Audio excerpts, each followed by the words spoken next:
আর মুন্সি যা জুম্মার নামাজ পড়ছে আল্লাহু আকবার, কি মনে জিবরাইলের খালু, আল্লাহু আকবার আলহামদুলিল্লাহি রাব্বিল আলামিন। কেরাত শুনে মুসল্লি কান দিচ্ছে পাবো, ওই কিস্তির পার্টিগুলো, সুদের পার্টি, সিসি লোনের পার্টিরা পাশে কান দিচ্ছে। আবার নামাজের পর সালাম ফিরে দোয়া দুরুদানা পরে আল্লাহুম্মা আমিন, আল্লাহ তুমি মাফ করে দাও, বাপ মাকে মাফ করে দাও। তখন তামাম কিস্তির পার্টি, সুদের পার্টিরা করছে আমিন। ভাই আমার, বাংলাদেশে দলিল হয় জমি 50 টাকা 150 টাকার ডিমি আছে, শুধু ডিমিত লেখলেই সাব রেজিস্ট্রার দলিল পার করে না, প্রত্যেকটা ডিমির উপরে টিকিট মারতে হয়। এই ভাই, এই আপনার কি দেখেন, হয় বক্তৃতা ঠিক শুনবেন, না আপনি সরে দেওয়া লাগবে, আপনি খাবেন আবার কোন মানে রাখি, আপনার বক্তৃতা শোনা লাগবে। আউটি মানুষ বসে আপনি খাচ্ছেন, আপনার বিবেক কি?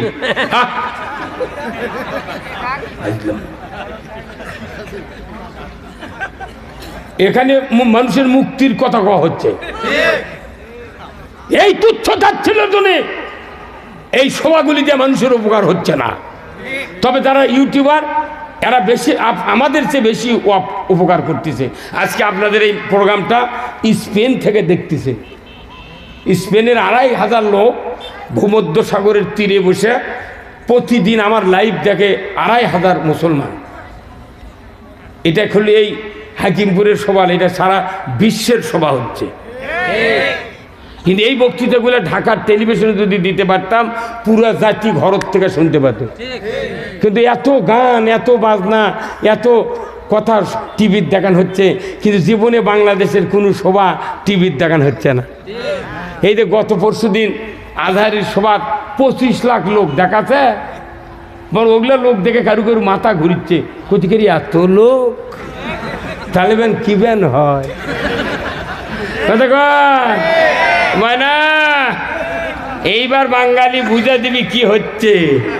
কতক্ষণ যতই চিল্লা পাল্লা করুক, এইবার একটা খেল হবি। কতক্ষণ টাকা সব পাত্রীর বিয়ে হয়ে গেছে। কতক্ষণ আমি আপনাদেরকে একটা উদাহরণ দিই। একটা মানুষের মাথা ধসে, মেয়ে মানুষের মাথা ধসে, যে উকুন হসে, তারপর খুকসি হসে, তারপরে চুলকানি হতে, মাথা কোথায় হতে? মাথা। ডাক্তারের কাছে চিকিৎসা করে সাবান দিয়েছে, 1000 টাকার দামের সাবান, ওষুধ দিয়েছে, শ্যাম্পু দিয়েছে, উকসিও দেয়নি, উকুন দেয়নি, চুলকানিও মরেনি। চিকিৎসা করতে করতে মেলা টাকা ফুরাচ্ছে। এখন শেষ পর্যন্ত একটা মূর্খ মানুষ এসে করছে যে ভাই তোমার বউ তো দেখছি মরে যায়, এখন মাথার চুলকে চুলকে মরলো, জটা ধরে গেছে।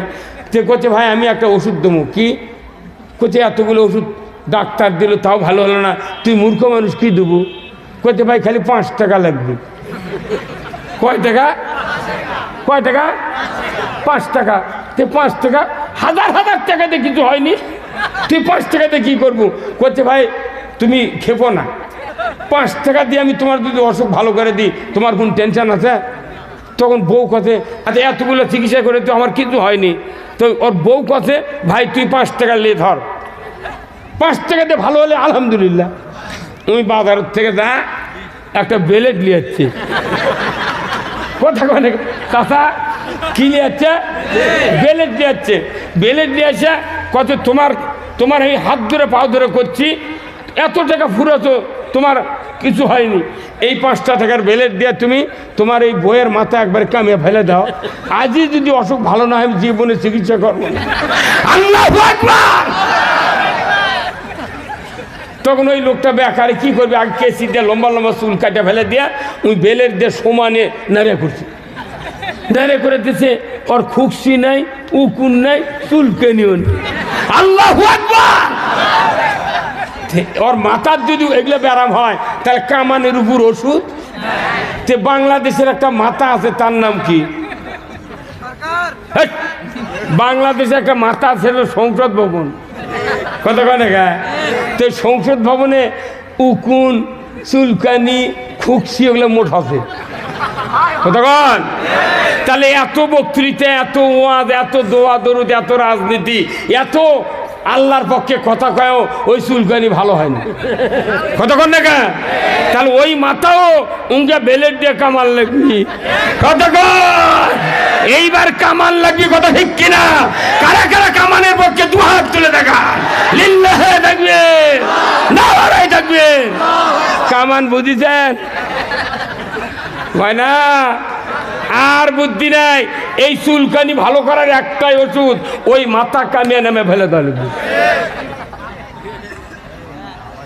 কি মুসলিম আমি, সৈনিক আমি, আমি চির রণবীর, আল্লাহকে ছাড়া কাউকে মানি না, নারায়ে তাকবীর। বীর মুসলমান ধরো আল কুরআন, ফিরায়া আনো সেই হারানো সম্মান। বীর মুসলমান নারায়ে তাকবীর, আল্লাহু আকবার, তোলা ধ্বনি ধরায়া রাখবার। বীর মুসলমান ধরো আল কুরআন, ফিরায়া আনো সেই হারানো সম্মান। বীর মুসলমান আমরা বীরের জাত। কোরআন বিজয় না থাকার কারণে শিখে ইন্দুর বিড়াল আমাকে মাথার লাগতেছে। আমার এই বক্তৃতার বয়স এই জানুয়ারি থেকে 47 পদার্পণ করছে। আমি 1976 সনে 2 বছর গ্যাপ দিয়ে দাখিলি পাস করছি। 76, 1900। আমি মুক্তিযোদ্ধা পানি খেলেছি, মুড়ি খেলেছি, কে জানে রে সার্টিফিকেটের দাম। খালি হাত দিয়ে যদি লেখে লেথন হনি, আমার বুড়ি বইয়েরও চাকরি হলো নি। আরে 70-এ বাপই জন্মেনি, তাই মুক্তিযোদ্ধা হতো তার বেটা। আমার কাছে বহু মুক্তিযোদ্ধা দাঁত দেবার দায়, বুঝছেন? আমি দেখে তো চুলি পাকেনি, দাঁত পড়েনি, তুই কিসের কি?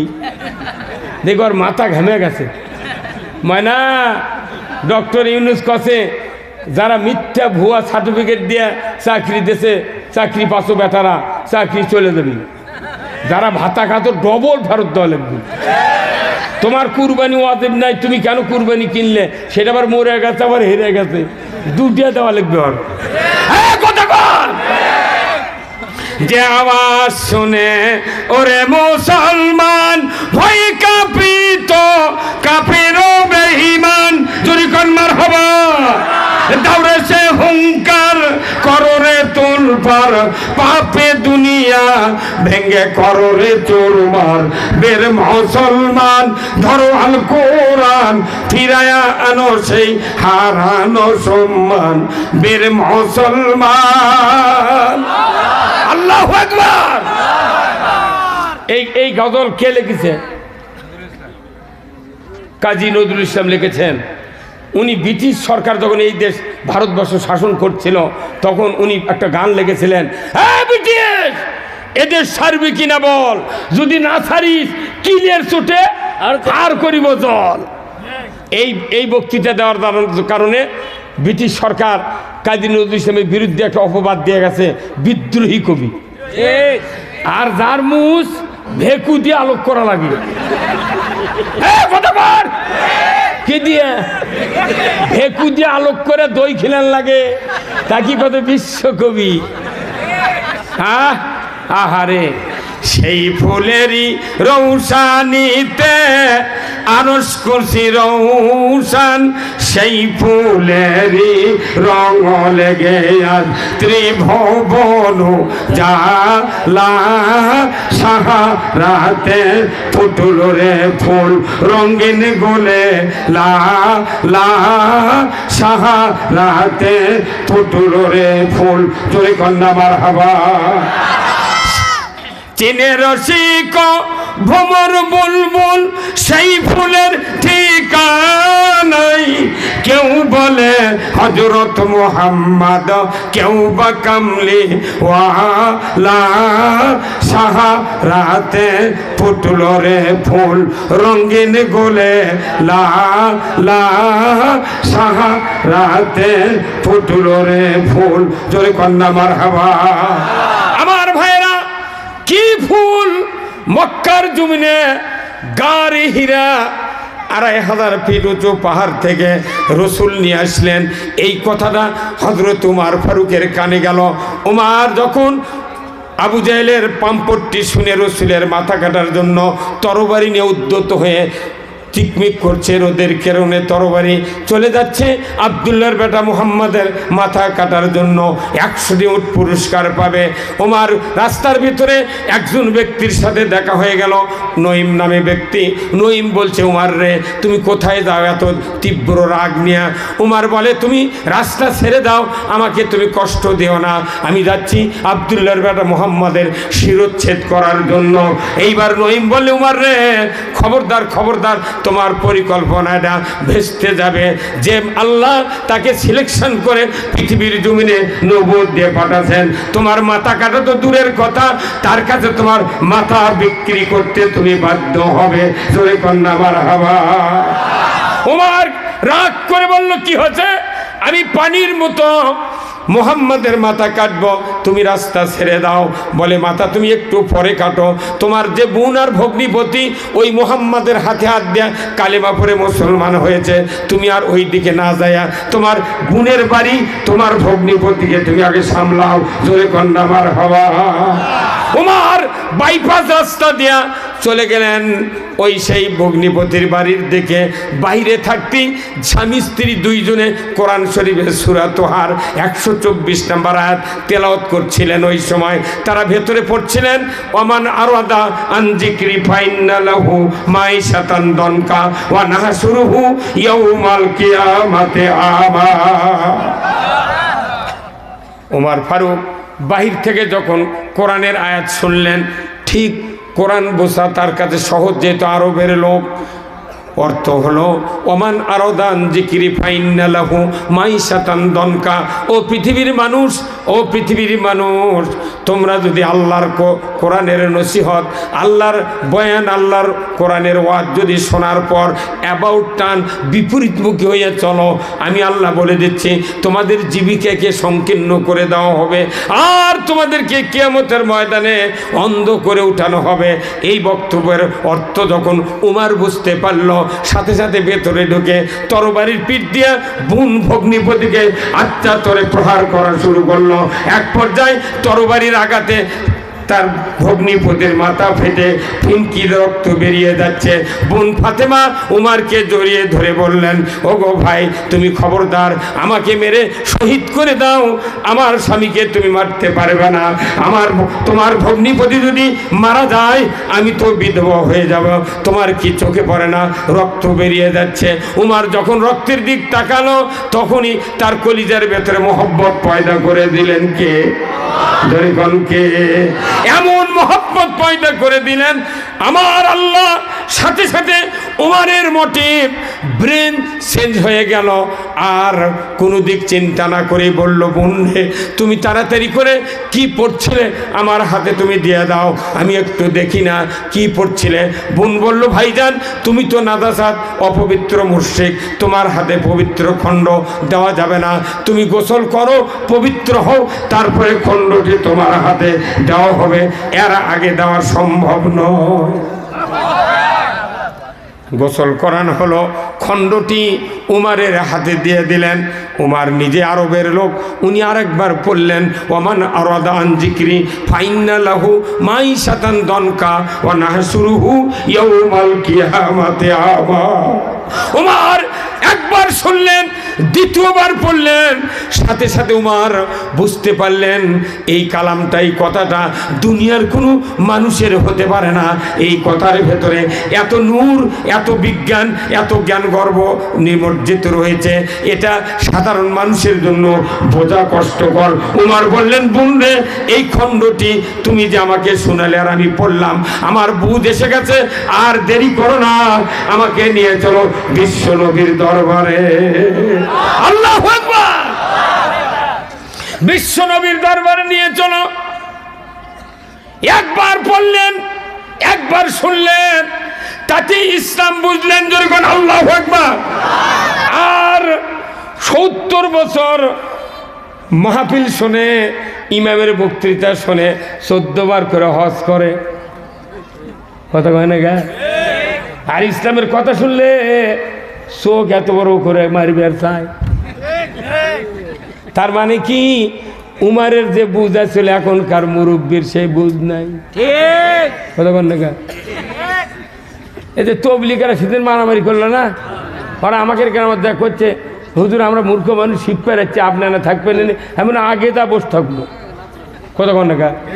তবলিগের সব কাম, তারই ভেতরে একটা কাম আমার খুব ভাল লাগে, যে ওরা 2 হাত দিয়ে ওনারা পানি খান। কয় হাত দেয়? বাম হাত দিয়ে গ্লাস ধরে, ডান হাত দিয়ে গ্লাসের তল হাত দেয়, দেবে পানি খায়। এই পানি খাওয়াটা হলো কি, অনেক রুগী আছি আমরা, কিডনির সমস্যা আছি না, ডাক্তার কাছে গেলে কয় আপনার কিডনির ডায়ালিসিস করা লাগবে, একটা মরে গেছে, ড্যামেজ হয়ে গেছে, আর একটা দেয়া আপনি কোনো বাঁচবেন। কিন্তু ডাক্তার কোনোদিন পরামর্শ দেয় না যে রসুল বলছেন তোমরা যদি পানি পান করবে তখন 2 হাত দিয়ে পানি পান করবে। কয় হাত দেয়? এইভাবে যদি কেউ পানি পান করে তাহলে পানিটা 2 কিডনির সমান্তরালে যায়। ডাক্তার তুলে পড়েনি, ওই দল করে ডাক্তার হাতে পড়া লাগে না তো, খালি সার্টিফিকেট করছে, খালি ওই সাইডিং ইঞ্জেকশন করে মেরে ফেল দেওয়ার জন্য। তো পড়েনি, কিন্তু ডাক্তারের দায়িত্ব হবে চিকিৎসার সাথে সাথে রসুলের আদর্শের কথা রোগীদেরকে বলতে হবে। কথা ঠিক কিনা? আপনাদেরকে অনুরোধ করছি, যদি কিডনি 2টা বাঁচিয়ে রাখতে চান, সুস্থ থাকতে চান, প্রতিদিন আপনাকে 2 হাত দিয়ে পানি পান করতে হবে। যখনই 2 হাত দিয়ে পানি পান করবেন, কিডনিতে সমান্তরাল পানি দেবে, আপনার কিডনি অবশ্যই আল্লাহ মৃত্যু পর্যন্ত সুস্থ রাখবেন। আর আমাদের দেশে শিক্ষিত লোকেরা স্ট্যাটাস কি, বাঁ হাতের দেশে সিগারেট, ডান হাত দিয়ে হোটেলের পানি খেতে। কি মোশান হয় না? রসুলের আদর্শ যেখানে ছেড়েছি, বিপদে আমরাই পড়েছি। আল্লাহর নবীর এই শিখানো পথ ভগ্নিপতির বাড়িতে উমার একবার পড়লেন, একবার শুনলেন। আল্লাহ তাআলা এমন কুদরত দিয়া তার অন্তরে ইসলামের নূর প্রজ্বলিত করে দিলেন। আর মুহূর্তকাল দেরি করে না, উন্মাদ হয়ে গেছে। বুনরে ভাইরে, তাড়াতাড়ি করে নিয়ে চলো বিশ্ব নবীর দরবারে। যা করেছি জীবনে 26 বছর পর্যন্ত ইসলাম বিরোধী ছিলাম, এই তরবারি মুসলমানের বিরুদ্ধে খাড়া হয়েছিল। আজকে সিদ্ধান্ত নিব, আর তরবারি ইসলামের লোকের উপর উঠবে না। এই তরবারি আর ইসলামের পক্ষে আঘাত করবে না। এই তরবারি আর আমার মাথা, আমার শক্তি রসুলের পদতলে বিক্রয় করে দেব। ধরে কন্যা আমার হাওয়া। নবীজির ওই কথা কইয়া, নবীজির ওই কথা কইয়া সবাই কান্দে, কিন্তু নবীর সমাজ গড়ার কাজে শত দ্বন্দ্ব মনে বাজে। এই কথা ঠিক কিনা? গজল বুঝা পারেননি তো জোরে করলেন না? ঠিক। নবীজির ওই কথা কইয়া, নবীজির ওই কথা কইয়া সবাই কান্দে, কিন্তু নবীর সমাজ গড়ার কাজে শত দ্বন্দ্ব মনে বাজে। নবীর কথা শুনতে ভালো, নবীজিরা দর্শ ভালো, বক্তৃতার বিবৃতিতে সবাই বলতে পারে। কি বক্তৃতা? দয়ার নবীরে আহু সোনার মদিনা, ইস এতই কাবরায়, কিন্তু ইসলাম বিজয় চায় না। আমাদের দেশের কিছু কিছু হুজুররা মোনাজাতের সময় নাকের সিগান চোখের পানিতে মুখ চোখ মাকে ফেলে দেয়, একবার কয় না আল্লাহ তুই ইসলাম বিজয় করে দে। নবীর নামে কত কত ধুয়োবাজি চলিচ্ছে, অথচ নবীর আদর্শ মানে না। কথা ঠিক কিনা? কথা ঠিক কিনা? 12ই রবিউল আউয়াল সকাল 7টার খবরে বাংলাদেশের টেলিভিশনে রেডিওতে শুনে হচ্ছে, আজকে ভাব গাম্ভীর্য সহকারে বাংলাদেশে মুসলমানের বড় পর্ব নবীর আগমনের দিন, ওফাতের দিন 12ই রবিউল আউয়াল উদযাপিত হতে যাচ্ছে।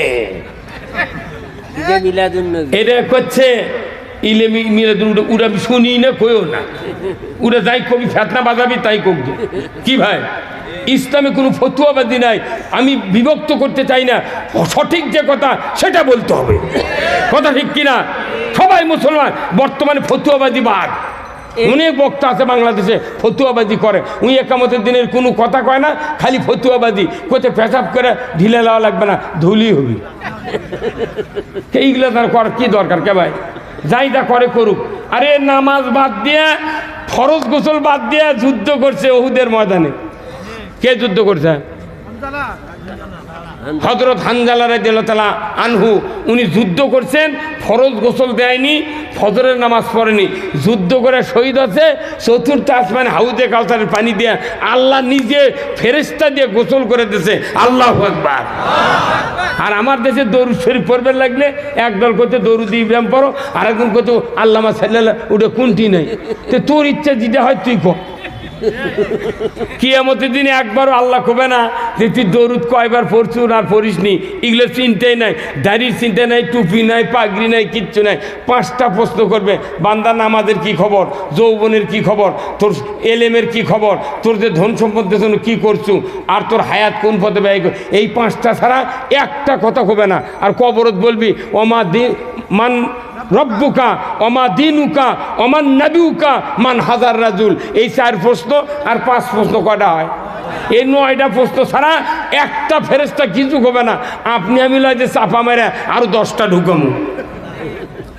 দাড়ি নাই, টুপি নাই, কিচ্ছু নেই, রোজা নাই, কিচ্ছু নেই, খালি করছে তোর এই 9টা প্রশ্ন রেডি হয়ে যাওয়া লাগবে। এই 9 প্রশ্ন কয়েক লক্ষ হাদিস আর 30 পারা কোরআন পড়ে জানিয়া বুঝে আমল করে কবর যাওয়া লাগবে। তাছাড়া পাশার চামড়া থাকবে না। ফতুয়াবাদীর কোনো জায়গা নেই। বাপরে দরুদ লিয়া ফতুয়া, টুপি লিয়া ফতুয়া, ইডে লিয়া ফতুয়া, কে এত ফতুয়াবাদী করে? যাই যা করিচ্ছে তুই ইসলামটা কায়েম করে তোর মনে তুই উঁকে করে চলিস। কথা কন না কে? ইসলামটা কায়েম হোক, যার মনে তাই কর কর। আজকে বাংলাদেশে যদি সুশাসন থাকতো, এই যে ইউনিয়ন পরিষদের চেয়ারম্যান না নাই ভাই, কথা কন, চেয়ারম্যান মেম্বারক দায়িত্ব দিয়েছে যে তোমরা এই চাউলগুলো মানুষের মধ্যে বিতরণ করো, যায়নি। বোর্ডের ঘরের চাউল দিচ্ছে 6 টাকা করে, যাদেরকে চাউল দিচ্ছে ওরা ওটি চাউল বেঁচে চলে যাচ্ছে। হ্যাঁ কথা কোন টাকা? এটি যদি চরিত্রবান লোকের শাসন থাকতো, তাহলে চেয়ারম্যান মেম্বার বলতো ভাই তুমি যে চাউল বেচলে তোমাকে তো সরকার খাওয়ার জন্য দিয়েছে, যেহেতু তুমি এটি বেচিছো তাহলে তোমার কার্ড আর ফেরত দেওয়া যাবে না, তোমার বাড়ির তাহলে চাউল আছে। আর যারা চাউল কিনিচ্ছে সাথে সাথে ওরকম পুলিশ যদি ধরে জেলখানা দিয়ে দেওয়া হলো নি, ওর বাপেও চাউল কিনবে পারল না। আর যাই চাউল বেচবো তোর কার্ড আর হ্যান্ড ওভার করা হবে না। তাহলে তোর বাড়ির ভাত আছে, চাউল কে পাবি? যাই একে দিনহীন কিচ্ছু নাই বাড়ির ভাত আন্দা, তা কি দেবো? এখন কেউ কেউ করছে না এত মোটা চাউলের ভাত খাওয়া যায়, তাহলে তোর পেটত খিদে হচ্ছে সেনো চাউলের, তুই মোটা লিবে হচ্ছে। হ্যাঁ কথা কর। কি চেয়ারম্যান যদি কয় এই মেম্বার তোমার ওয়ার্ডের কয়জন কাঠ পাচ্ছ? 30 জন, 30টা সাদা বস্তা কেন? তাদের রঙের কোটা নিয়েছে, তার কাছে নাম লেখো, আমি নিজে 6 দ্বারা চাউল মাপে দেবো, তুমি ভ্যান ভাড়া দেবো, তুমি এই চাউল নিয়ে তা বাড়ি বাড়ি পৌঁছে দেবে। একটা চাউল যদি কোনো বাউই পাখি কোনো শারক খায় তোর পাচার চামড়া থাকবে না। এই কথা কন। তাহলে ওই এতগুলো গরিব মানুষের বউ বোর্ডের ঘরে দেওয়া খাড়ায় থাকার পারলেন না। মেম্বার চেয়ারম্যান মোট মানুষের গরিব মানুষের বউ ডাকে। আর হুজুরে বউ আনা মার্কেটে গেলে কয় তোর বউ গেল খেয়ে কে হাউন আঙ্কেল, 4-5 জন না গেলে ঘুরলো হাউন আঙ্কেল। কথা কোনা কেনা হাউন আঙ্কেল 4-5টা করে মিয়ালে ঘুরলো, তার কাবিল কেউ চায় না। আর মামুনুল হক বউ লিয়ে গেছে, কয় তোর কাবিল দেখা, তোর কাবিল দেখালে মানা। এই কথা কোনা কা সারা দেশের মানুষ রাজনীতি করছে, কারো রাজনীতির বাধা নাই। এই 16 বছর জামাত বিএনপি খালি 10 জন মানুষ একখান্তি বসছে, তখনই পরের দিন করছে গোপন তথ্যের ভিত্তিতে নাশকতার পরিকল্পনা করছিল। আমরা জিহাদি বই সহ কিছু সরঞ্জামাদি সহ গ্রেপ্তার করতে সক্ষম হয়েছে। কি কথা আরে কোরআনের উপর জিহাদি বই পৃথিবীর জমিনে আর একটাও নাই। কোরআনে 317 বার আছে জিহাদের কথা, এই বই জিহাদি অপবাদ দিয়ে এই দেশত পেপারে সাবান হচ্ছে ছবি দিয়ে 15 জনক ধরিছে ইনকে করে খারাপ করতে হ্যান্ড কাপ লেগে জিহাদি বইস গ্রেপ্তার তাই এখন আয়